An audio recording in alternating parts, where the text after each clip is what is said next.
Bill Cosby's words heard in court for the first time in his sexual assault trial. Excerpts from past interviews and depositions were read to the jurors. And ABC's Lindsay Davis is at the courthouse in Norristown, Pennsylvania, with all of those details for us. Good morning, Lindsay.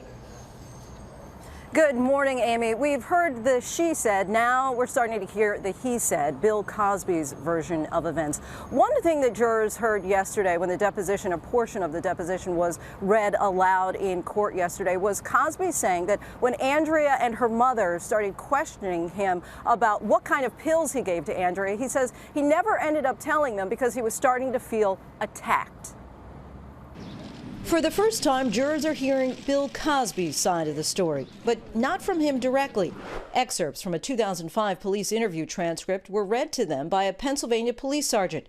Cosby's responses to questions about his relationship with Andrea Constand drastically differ from her account of their interactions. Just one day earlier, she detailed being drugged and sexually assaulted by the comedian at his home in Pennsylvania back in 2004. But Cosby told police that in order to relax her, he gave Constand 1.5 pills of Benadryl, not the 3 blue pills she described.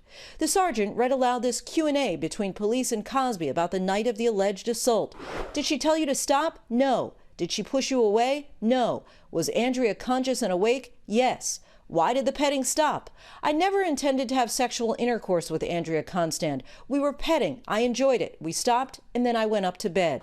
While she told jurors she considered Cosby a mentor, Cosby told police they'd engaged in petting at least 4 times in his home and that she only asked him to stop once, and he did. Victoria Valentino, another Cosby accuser, spoke outside of court. I am one of his victims, and I know better. He uses that as an excuse. He has a pattern of behavior that is consistent throughout all of us 60 women.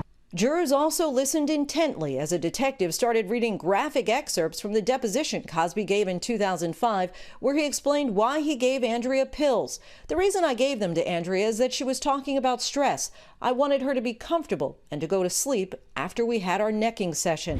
With regard to the one night he says Constand stopped him, Cosby said, "She doesn't say to me, 'Don't ever do that again.' I think I'm a pretty good reader of people in these romantic situations."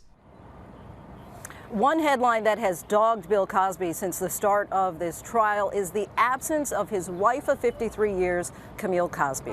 ABC News has learned that Mrs. Cosby does plan to attend this trial and that she certainly supports her husband. Amy?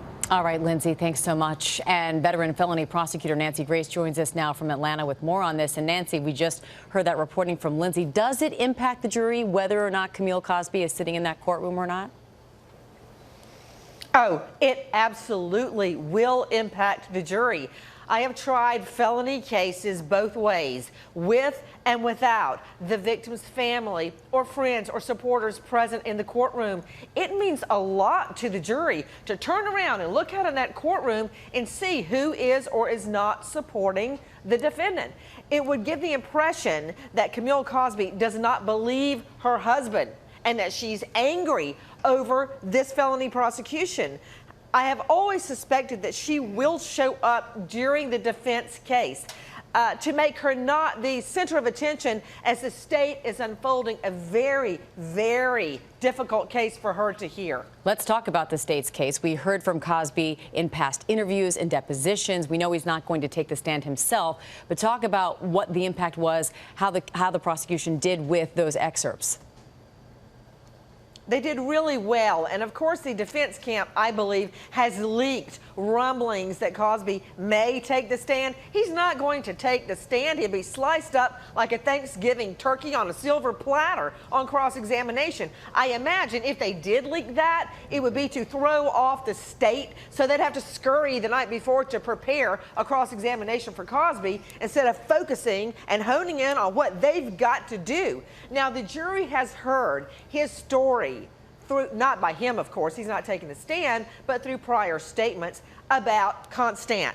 But today, I predict they are going to hear his 2005 deposition on his practice of getting prescriptions of Quaaludes, and giving them to other women to then take advantage of them, have sex with them. You know, here's the crux of it. When you don't know a horse, look at his track record. We don't know exactly what happened that night with Andrea Constand, but by his own admission, we know his track record, right? Yeah, you're hearing it from the horse's mouth, literally.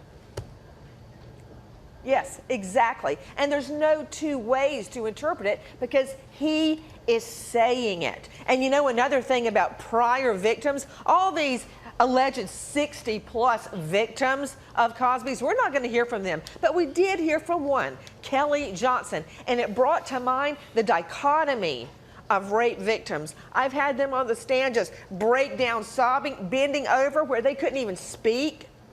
And then the other nightmare for a prosecutor where they freeze up and they can't say anything. And we've had kind of a mix of the two of those, and the jury has seen all of this. All right, well, some very dramatic testimony today in the case. We appreciate your time, Nancy Grace. Very. Thanks so much.